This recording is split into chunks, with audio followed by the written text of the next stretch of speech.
All right, welcome to another episode of the Legacy Builders Podcast. I'm your host, Kyle McGee. Fired up for today. Today's guest is Dr. Jeffrey Buchalter, a pioneer in pain medicine with over 30 years of experience specializing in spine-related pain. He's co-authored a leading textbook on discogenic pain, receiving honors like top physician and most compassionate physician, and honored with a lifetime membership with the Florida Society of Interventional Pain Physicians. Now retired from private practice, Dr. Buchalter is shaping the future of medicine as an associate professor at UCF's College of Medicine, where he leads cutting-edge training for the next generation of physicians. When he's not in the classroom, you'll find him boating, working out, or spending time with his family. He is happily married to his wife, Deborah, and has two wonderful children, Dr. Brandon Buchalter and Hannah Buchalter. Jeff, welcome to the show. Kyle, thank you very much. It's a pleasure being here. As Kyle knows, we are neighbors, and we have really enjoyed being next door to Kyle and his incredible family with three young boys who are just unbelievable, especially Clark, who's the oldest. I think he's 3 going on 9 or 10. And it's amazing because you kind of forget about a child that's 3 is what they're supposed to be doing at that point. I had no idea what a 3-year-old could do until I saw how incredible Clark is. I mean, and so I love him, and he calls me Uncle Jeff, which is just incredible. So thank you for inviting me on your podcast this morning. Yeah, no, I'm glad you led with that. We bought the house recently, right? October, did a little renovation project and definitely hit it off with the Buchalters right away. Great people, very down to earth. And the funny story about Clark, we were sitting and praying one day before bed, and we're, it's very, like you said, it's very innocent, and they just say whatever. And so it's always interesting bedtimes. And it was like, hey, Clark, who do you want to pray for today? And he said, Uncle Jeff. And we were like, we don't have an Uncle Jeff. Like, who are you talking about? And he's like, Uncle Jeff, hooty. And then we put it all together. It's like, oh, he's calling our neighbor, Dr. Jeff, Uncle Jeff. And so now he's affectionately known in our household as Uncle Jeff. It's been great to get to know you. So excited for the conversation, and thank you for coming on. If you would give the listeners a brief background of your background and the journey of what's brought you to where you are today. Absolutely. Thank you for asking. As you said in your introduction, my journey really was in the direction of receiving a medical degree and practicing medicine. And that goes back to, as a child, I've always had an interest in medicine. My father's best friend was a family practice physician, so I would kind of go over there and watch him.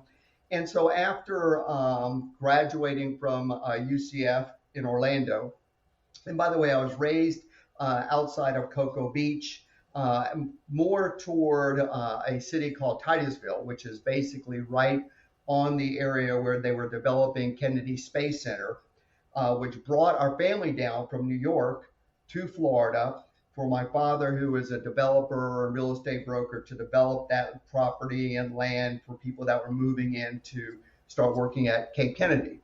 So after graduating from college, I went to med school at University of South Florida in Tampa, and had never heard of Pensacola in my life, except as a child, we knew that way up there was a place called Tallahassee that it may snow. And that's what I knew about this part of the state. So as I was traveling to Baylor, which is in Houston, for my residency, we traveled, and I say we because my girlfriend, who is now my wife, Deborah, both of us traveled in my vehicle from Orlando, Tampa to Texas, and we went through Pensacola. And we stopped and we said, wow, this is an interesting place. I never heard of it. We walked over the dune on the beach, and we almost just passed out. It was so unbelievably, incredibly beautiful compared to our beaches on the East Coast, which are nice beaches, but nothing from a beauty perspective. So, that was that. I went to Houston, did my 4 years of anesthesiology training, a year of fellowship and subspecialty work. And then after a little segment of work before we decided to move back to Florida, we started investigating where we would start a practice. My partner, who did his fellowship and residency together with me, we said, let's go to Florida. It's a great state, but we're not really wanting to go back to kind of the hotter part of Florida. And I said, let's check out Pensacola. I went through there. It looks like an interesting place, potentially a lot of possibilities. So we came to Pensacola. We determined it was a great place to set up practice. So in 1992, we started our pain practice here. And upon moving here or setting up our practice, my mother and father came. I showed them where I was going to be living, and I said, come on out to the beach.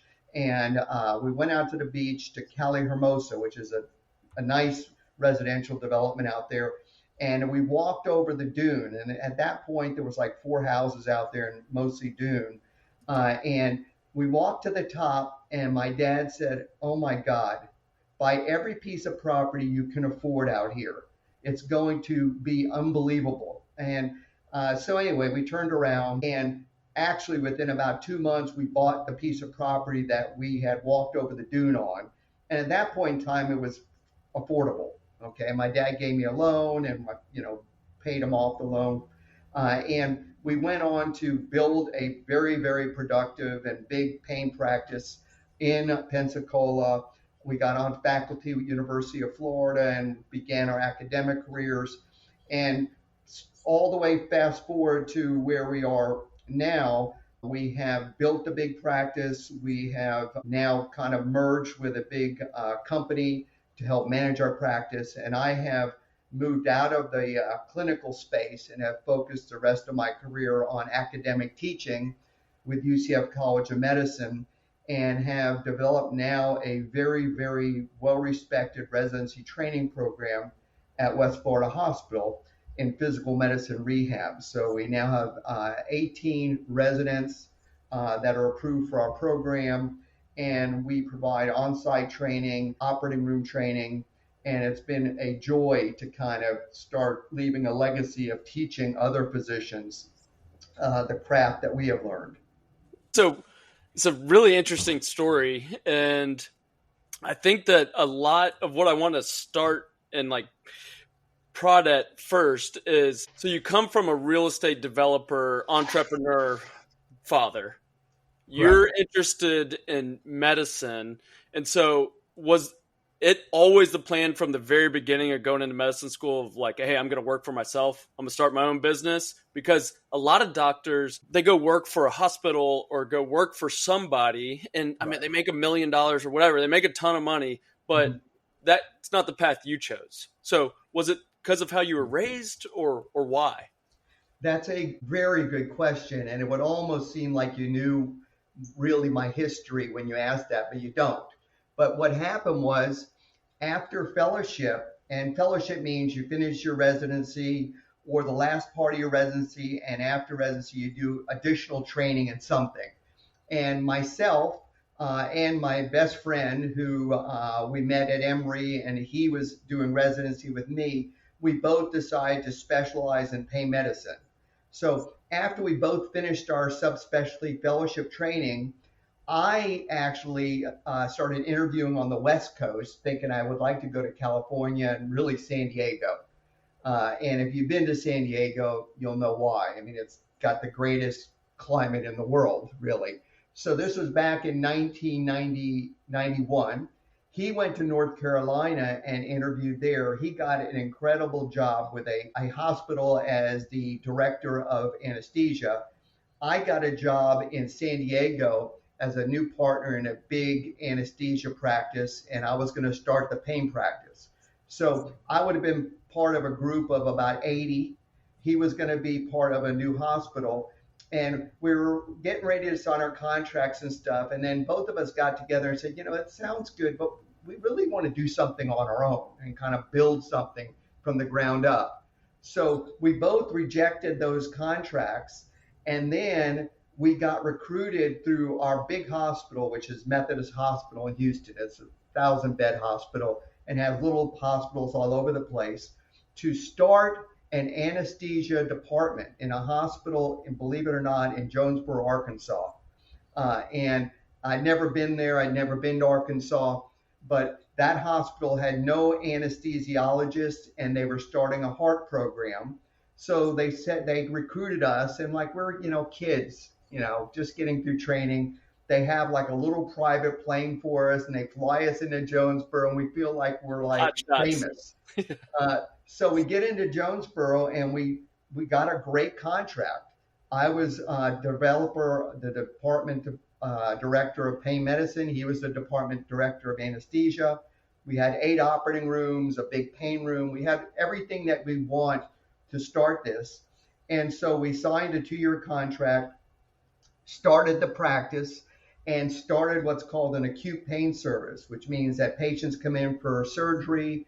We would do a fancy block on them or put a catheter in. So after surgery, they had no pain. And it was so successful that the big hospital down the road mandated that their anesthesia department develop an acute pain service. So we were doing really good. The only problem was it was in Jonesboro, Arkansas, and the mosquitoes were the size of bluebirds. They were gigantic. I mean, one of them would land on you, would need a transfusion. So we both said to each other, we can't live here forever. So that's when the transition to Pensacola came, and I left out a piece. So we decided to go to Pensacola. So what Dave Fairley is his name, he and I decided he was going to go ahead and stay with Jonesboro, finish out our 2-year contract, pay me the salary that we were getting in Jonesboro, and I would go to Pensacola, start the practice here without worrying about making any money. Just kind of starting a practice, building a patient population. So it was really a wonderful way to transition. And then we both came to Pensacola, and that's kind of how the story starts. From the investment perspective and real estate perspective, it's exactly the same way. Everything that we did in real estate, Dave and I did together. He had the entrepreneurial spirit. I had the entrepreneurial spirit. And we were, in the right place at the right time, because we were introduced to a very big developer, Robert Reinke and Alan Levin, in 1992 or first part of 93. Yeah, and I certainly want to go deeper on this, because obviously that's kind of where we started putting 2 and 2 together after we had met, and that's where our worlds collide a little bit. But talk to me through the level of risk, because there's always a level of risk and a risk tolerance that you have to build as an entrepreneur. A lot of doctors don't have that risk tolerance, and that's why they go get a nice salary and they work their 80-hour weeks or whatever crazy amount of hours. But as a entrepreneur and a doctor, there's a certain level of risk tolerance that you have to take. Did it help by going to Arkansas and like having that proof of concept and having that like, hey, this is gonna work, now we can like really go? Did that help? Well, I will tell you that did help, but what really helped was the generation that we were in. Okay, so in 1991, 80% of physicians were independent physicians who had private practices, and that was the model. Gotcha. There was very few hospital-employed physicians. There was no hospitalists, which you hear about now. Physicians got out, and they did one of 2 things at that point. They either started their own practice, which many, many, many physicians did at that point, or they joined a group practice, as many, many did. There was a little bit more fear if you're starting a solo practice. In other words, I would have been a little more nervous, but with Dave as my partner, we knew we could start our own practice. Jonesboro was unbelievable, because back then when you finished up your fellowship, you knew some stuff, but you really didn't know a huge amount. You needed to basically practice, right? The practice of medicine. So in Jonesboro, we had hundreds of patients who had no way to get care for their spine issues. And we said, hey, this is who we are. We're going to try these procedures. And we actually had an operating room that we dedicated as our office. and had every pain book you could imagine in the world. We had all the skeletons up, and we would look at the procedures, and we would tell the patient, hey, we haven't tried this before, but we, studied it, we understand it, and we basically would do it. And if it didn't work great, we tried again, and we fine-tuned our craft during that year, and really for the next 30 years, but during that year, and gave us the confidence that we could go and start a practice somewhere closer to where we wanted to live in Florida. Sure.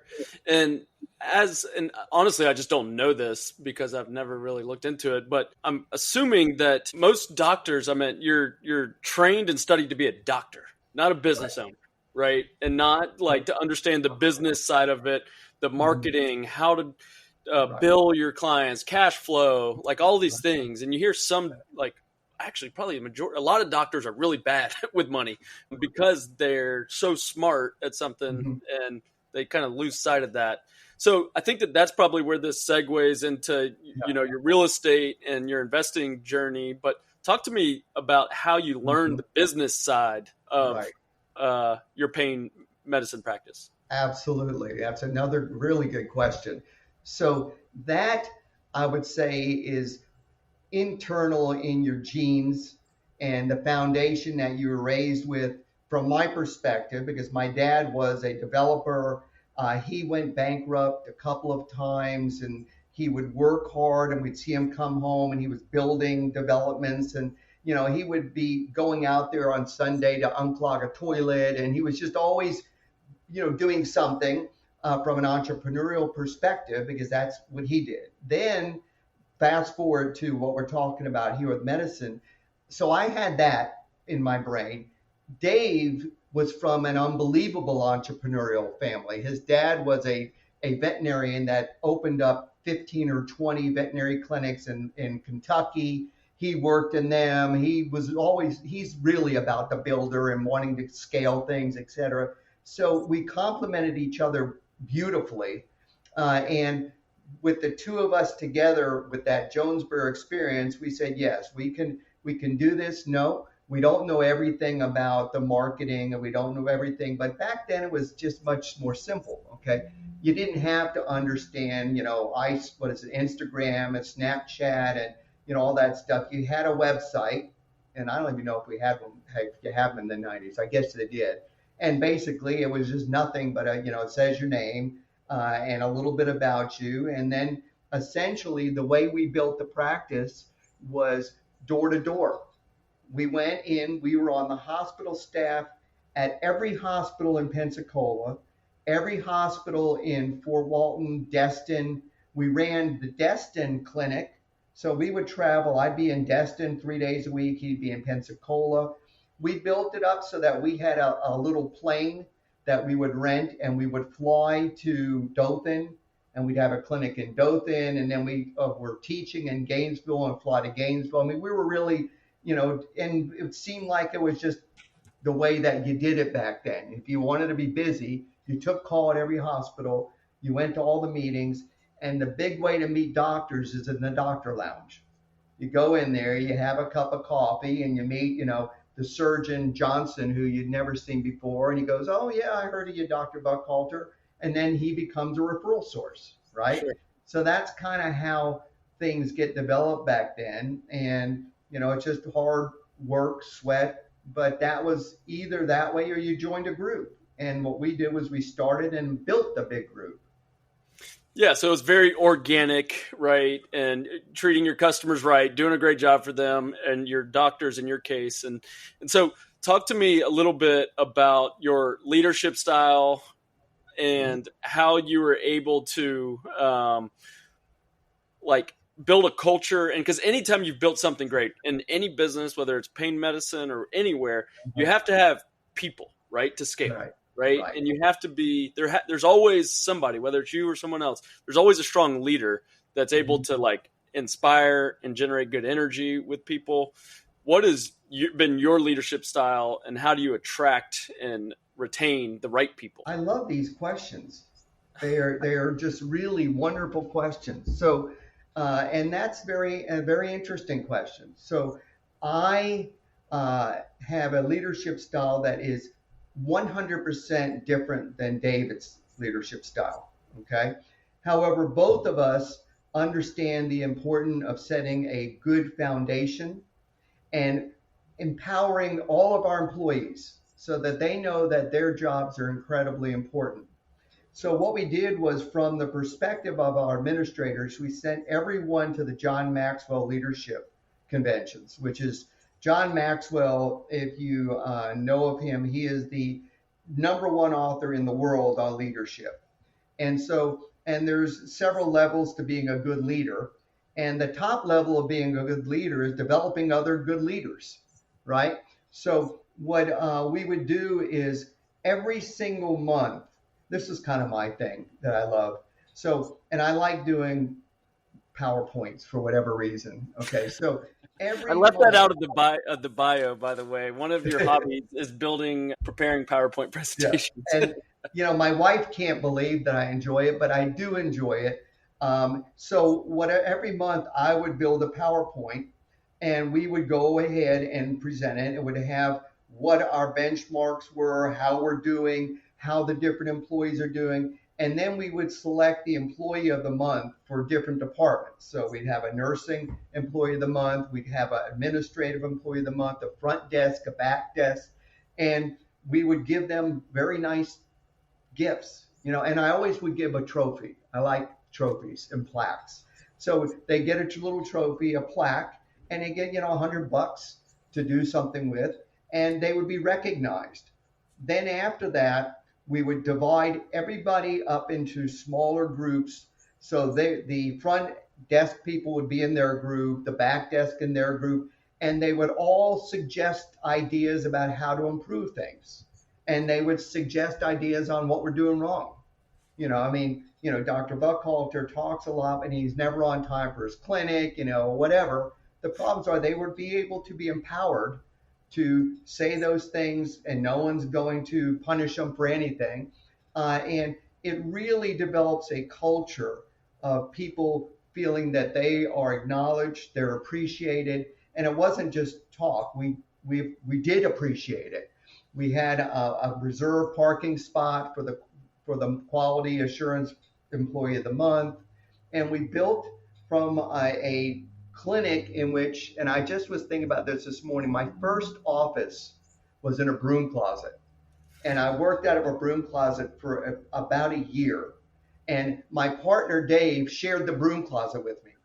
That's how we did it. In fact, we never had an office of our own until I was about 55. Okay. And then Dave and I said, God, we really deserve to maybe have an office, Yeah, 30 years in yeah, business. Yeah. yeah. So we always shared an office because usually he was gone when I was in the office. I was gone. The brooms we could move out of the way. But we were cost conscious, and Sure. Dave is very frugal. He's in charge of all the money. I'm in charge of all the medical teaching stuff. I used to do lectures every week with the employees, teach them this, teach them that. And he would run the business side. I knew he would never steal a nickel. And he still is a brilliant negotiator of everything. I mean, him and I lived next door to each other for the first 20 years or so that we practiced. And somehow, if I wanted to get rid of our jacuzzi, he would say he wanted to buy it. And before the negotiation was over, I somehow had to pay him for it. Yeah, I don't to move it over understand, there. but Yeah. he would. That's really good stuff. Yeah. And I love what you said about, recognizing your employees, like giving. I read something actually this morning, and it was like, give praise in public and then celebrate your wins in private, right? Beautiful. And I thought that was a really good point to make. Now, I want to, because I kind of breezed over it, but I am interested in your real estate experience. So Sure. you and Dave do everything together. You bring your practice back to Pensacola. When did you meet Robert Rinke, and how did that go down? Okay, so yeah, we brought our practice to Pensacola, and as I stated just a minute ago, we bought houses right next to each other. We've owned houses next to each other since we finished our fellowship until about 19 till about 2005. So for years we were next to each other, and we I kind of brought up, I guess, the real estate thing. But what happened was we were fortunate enough to be introduced to Robert Rinke, who at that time, 1993, he was just moving into the area, moved in here maybe about 92, I think. And they had purchased a number of condominiums at the very end of the beach at Palm Beach Club. And the beach was really not developed whatsoever, and there was economic issues and stuff.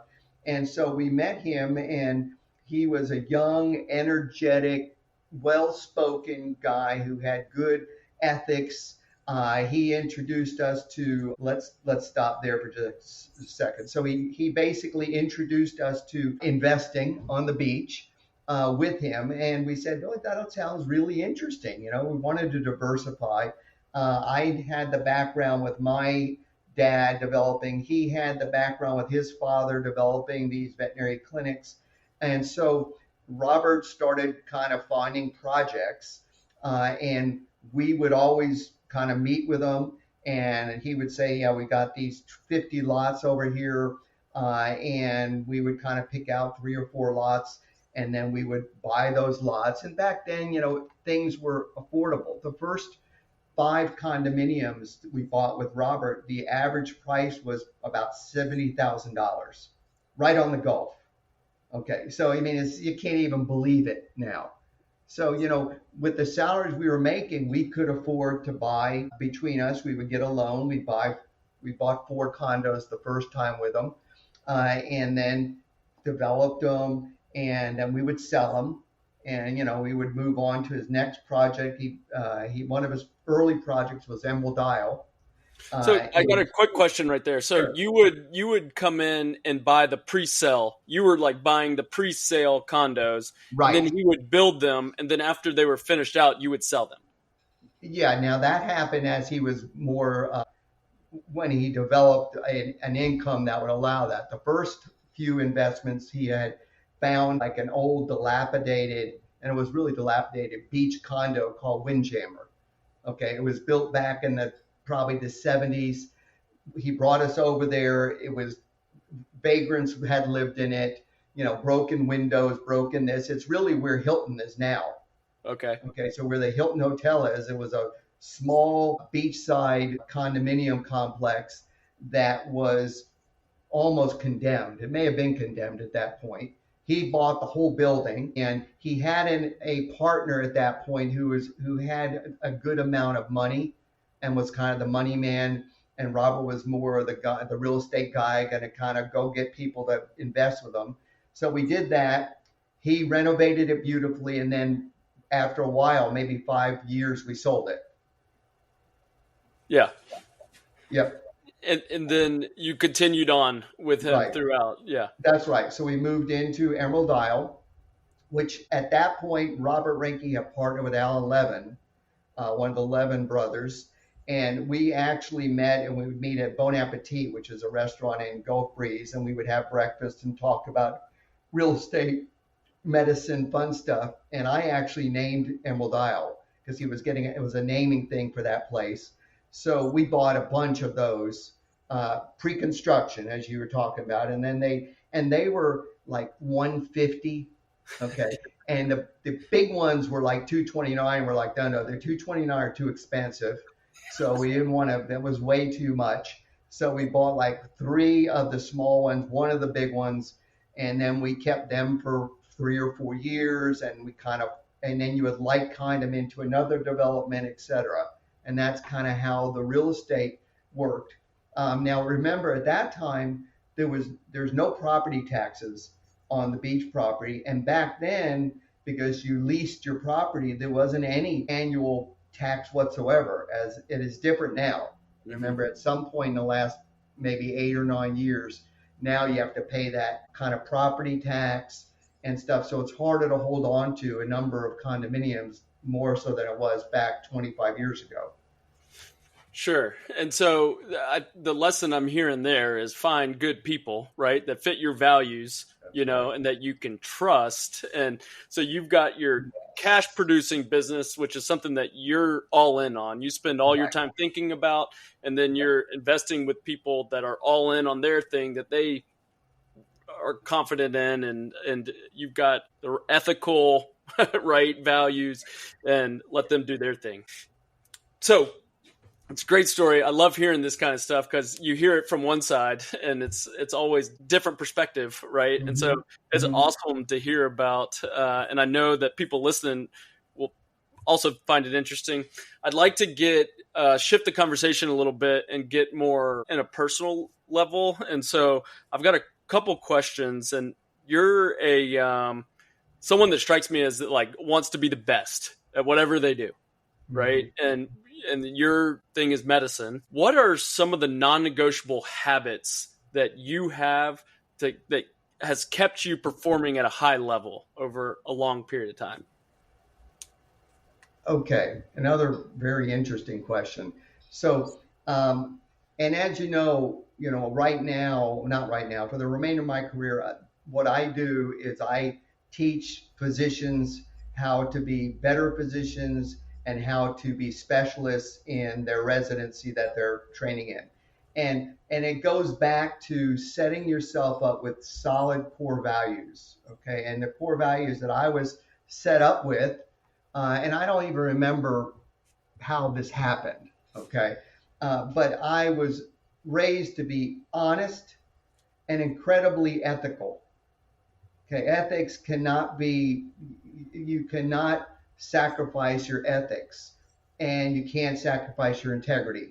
So I was honest. I was conservative, meaning that I was a conservative investor. I wasn't going to go crazy putting all my money into something that could go bankrupt. However, you said it from the very beginning, which was interesting. You said, doctors are really smart at the doctoring stuff, but sometimes they're not good at the other side, the, building of this or financials. Well, Dave and I were stupid in some respects. And one respect was we thought that we could take some of our investing and diversify it into restaurants. Okay. Mm, It's the stupidest thing a doctor can ever do. Okay. So we were dumb enough to basically invest and start two restaurants. Not only were we stupid enough to do that, but we thought we could do it in another state when we lived in Florida. tough. So Yeah, we tough started. industry. And restaurant business is a difficult business. It's got to be owner operated to have any chance. Yeah. And so anyway, we started two restaurants. Within 6 months, it was bankrupt. And the beautiful thing was we learned our lesson very early, without a tremendous amount of loss on it. But we realized, okay, just stay in our lane, build our practice, which you said is exactly correct. It was our primary business. And from a core value perspective, we had the value of providing the highest quality of care in an environment grounded on compassion and very, very good physician patient and physician employee relationships. And then diversify conservatively by finding an honest person who we could work with. And Robert Ranke was exactly that person. Alan Levin was exactly the same way. And then the other component that we hadn't mentioned yet is finding a really good person who can help manage your money and help diversify your money. And so, we found an incredible person, Michael Baggett, who is basically a wonderful, honest person who has been investing our money conservatively in the market and in other areas of investment. And he's been with us for 25, 30 years. And you basically find good people and you stick with them.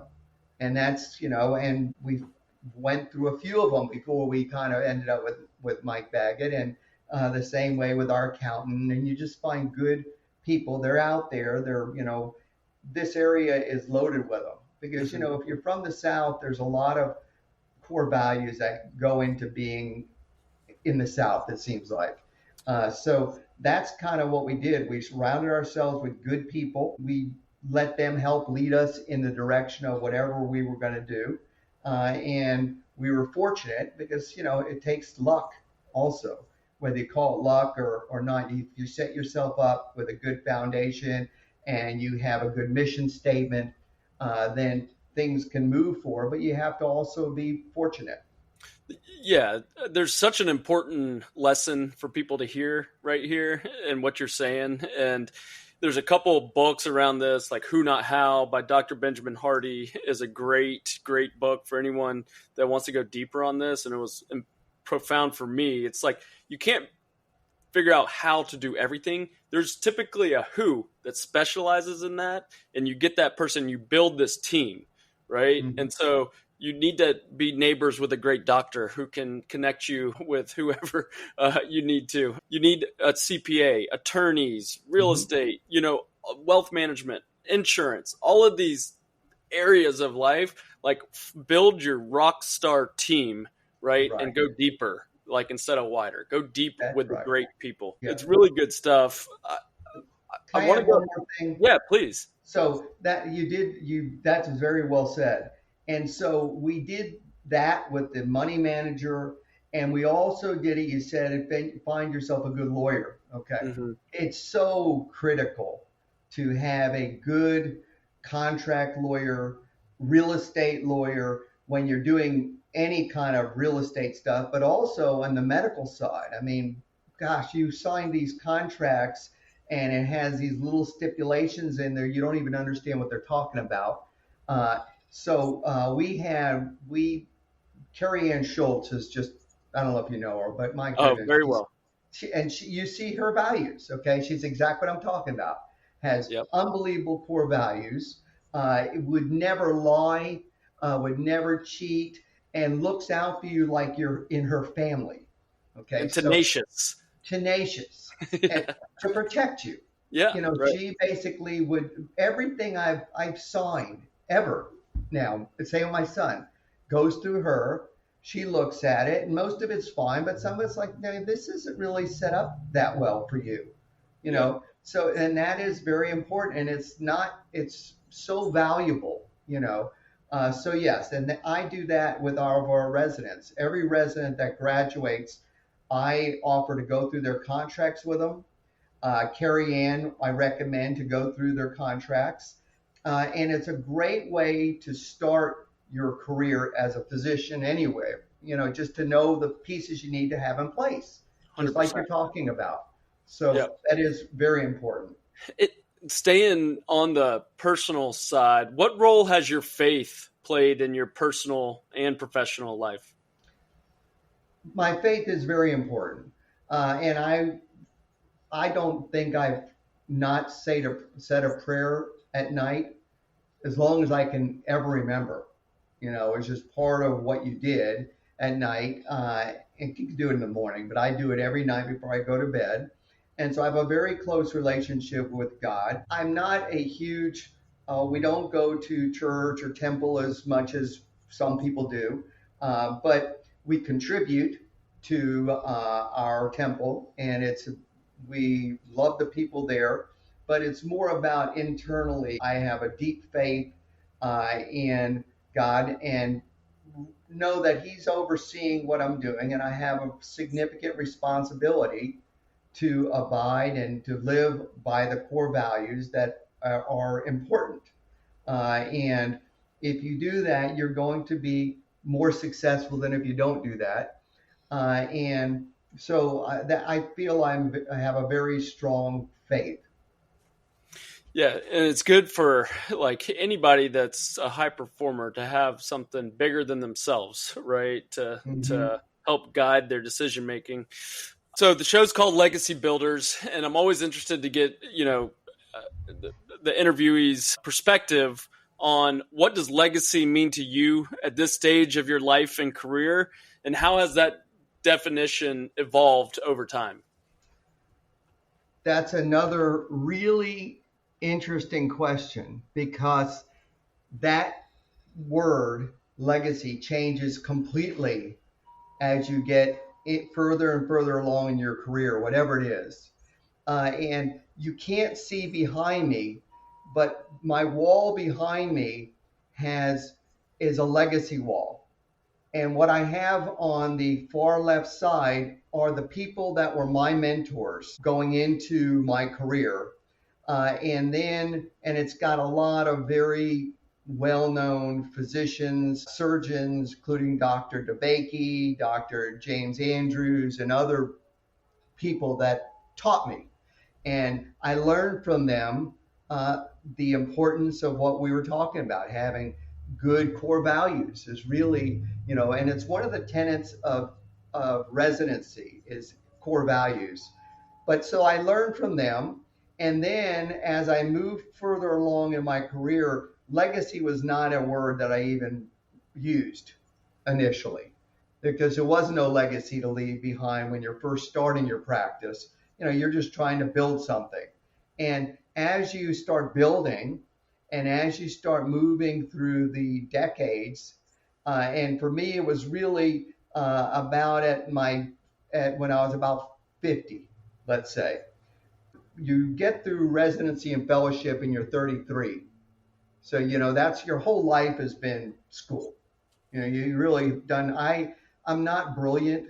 I'm smart, but I study a lot. So I basically I didn't go into a fraternity. I didn't do much of anything in college other than I can remember just studying. Now I must have done other stuff, but so then at 30s, 40s, and the beginning of 50s is when you're building your career and your practice, and we're getting real estate and stuff. And then once you start getting a foundation, which is solid from an economic perspective, then you start thinking about, your legacy. And your legacy can begin sooner. And even though I didn't think about it, I was involved with teaching. So whether I thought about legacy or not, we were on faculty with University of Florida in 2003. And then we're on FSU, and now we're on UCF and FSU. So even though you're not thinking about legacy, you're building, people behind you that are younger that are learning from you. But as you get to a point where you're kind of over the kind of you look at your life, at about 50 or maybe a little earlier, you're kind of going over the hill and kind of going to the other side. Then you start thinking, what do I want to leave behind? From the perspective of teaching. You certainly want to bring up your children so they're respectful and they have, their own careers. And then from a medical perspective, for me, I started thinking about legacy, right? What that means to me is what you leave behind for others to carry forward. And so starting this residency training program with UCF, having 18 residents and watching them grow into practice, and some of them, two of them are staying in Pensacola and developing their practice, and some are going to different parts of the country. And I stay in touch with them and continue to mentor them. That is such a beautiful thing. It's really what you're. It's funny how that's the most valuable thing I think I can do at this point is family, and then legacy of training other doctors to be good, kind, compassionate physicians who provide the highest quality of care. So it has changed tremendously over the decades. Yeah, it's funny, there's success leaves clues, right? And almost every successful and legacy builder that I talked to, there was mentors that were super impactful in their career, and then they felt a duty to pass it along, right? And so it's like this never-ending cycle because Mhm. you're going to make a big impact on someone else's career, and then they're going to be successful, and then they're going to want to pay it forward, right? And so what better thing than relationships, right? And building others up in this life. uh, you mentioned your family and your kids. Outside of your career, if you could only instill one value or character trait to your children, what would it be? I think the core value of integrity, which is honesty, is probably one of the most important core values that you can instill in your children. And really, once you lose integrity, everything is over. Mm-hmm. The relationships you have with your coworkers is done. The relationships you have with your wife can be impacted terribly, with your children. Now you can joke around. I mean, I joke around a lot, okay, and and they BS a little bit and have make up funny stuff and things. I'm talking about really lying and cheating is just unacceptable. And my kids, they all know that. And the residents know it as well because we really spend time on professionalism in residency, and it's a big part of the core curriculum in physicians is learning honesty, integrity, and the value of understanding the physician-patient relationship. So I would say that integrity is what the number one I would think. Really good answer. So Uncle Jeff here has a great relationship with my wife Peyton, as well as everyone in our family, but really Peyton and Deborah and Jeff are very close. And I asked her, I said, "Hey, I'm interviewing Uncle Jeff on the podcast tomorrow. What would you want to ask him?" And that was her question. And I turned around and asked her that question, and she answered it exactly like you just did. Like Really? literally exactly like you just did about integrity and honesty. And Oh, so it's very fitting that that was her question and you guys both answered it the same. Uh, wow. love that. What advice? So you mentioned that you have people that you've mentored and that's something that you're passionate about. What advice do you give these young aspiring physicians who not only want to create an impact in the clinic, but beyond, and truly create a lasting legacy? Hmm. Well, that's a brilliant question that I need to work on a little bit from the perspective of I've got now two, well, one mentor, one mentee of mine who I started mentoring when he was going to college with my son and mentored him through medical school, into residency, into fellowship, and he just took an academic faculty position at University of San Antonio in pain medicine. And I just communicated with him just yesterday. And so I haven't began that part of mentoring anyone other than my son. Okay, so my son, he went through all those processes and he's in developing a practice now, and I am getting him surrounded with the right people. Carrie Ann for his legal work. He's got one of his best friends from childhood who is a money manager with a big firm, and he's got his money. He doesn't have much, but he's got whatever he's got diversified, right? Yep. And he's doing that. And then he is a really good public speaker, and he's starting to lecture. He does a lecture for us with the residency. So I'm doing basically teaching him kind of what I learned as I was going through. I haven't done it with Dr. Olegano, who is in San Antonio, but I need to kind of develop that. And one thing we are doing is we're developing a lecture series called The Business of Medicine for our residents, because most doctors get out of training and they have no clue on the business side of anything, right? Because they've been training their whole life to be doctors. So I have to work on that side. So that's fun. I'm glad you brought that up. I got to kind of start building that side of my portfolio Yeah. to teach them. Well, good. Yep. Well, I'll be sure to check over the fence on how that's coming Really? along. What? So, outside of your career, what are you most excited about in the short term? Like, call it next year. Is there anything that Okay. you're super excited about or looking forward to? Yes. So it's these are really good questions. You don't get asked very much.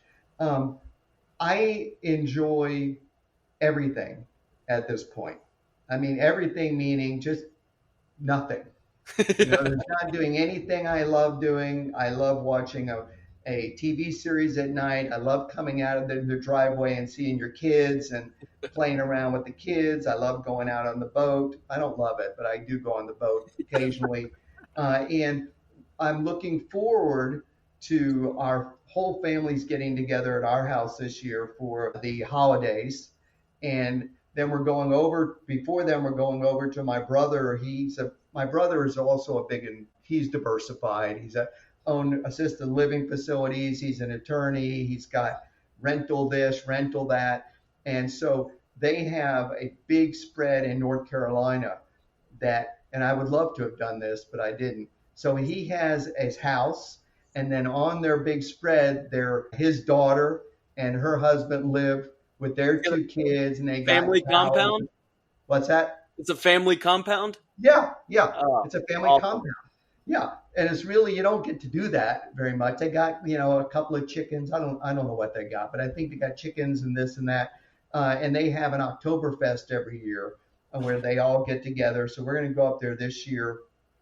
And then basically just continuing to do what I'm doing with my teaching is just starting here's something we are doing. So I have got a contract now with the Health and Hope Clinic. I don't know if you've heard of it. It's a charity clinic in Pensacola that is right across from West Florida Hospital. Beautiful clinic. I mean, it's very impressive. And so we're going to start a residency charity clinic in their clinic. And that allows the residents to have their own patients, right? They have patients who otherwise would never be able to get the kind of care that we provide in a charity clinic. And they're going to start seeing the patients. If they need procedures, do procedures, then we follow them. And so that's a big project that we're starting this year and will be a wonderful project. So I'm excited about that and just excited to see what develops over the next 12 months. I'm not about, going around the world. We've traveled and stuff, but I like what I'm doing here. I enjoy just being in Pensacola and Gulf Breeze. Yeah, no, it's all great stuff. And I mean, your charity clinic, I mean, what better legacy building project than something like that, helping the Mm-hmm. underserved, that can't afford it or can't have access to it. So all really good stuff. This has been an awesome conversation. Definitely glad we have it recorded, so it's not just Yes. over the fence talking. And I know that someone out there got something from this. And again, super grateful for you for coming on. If someone wants to reach out to you, that something resonated, or they want to reach out Sure. and get more, how can they get a hold of you? So they can, probably the best way is to go to our website, which is we have, in addition to teaching, we have a medical legal consulting practice where we will see people that are injured in accidents that have been through all kinds of treatment, don't know really what's going on with them, and then we'll evaluate them and see what's happening with them. And it's called professional medical consultants.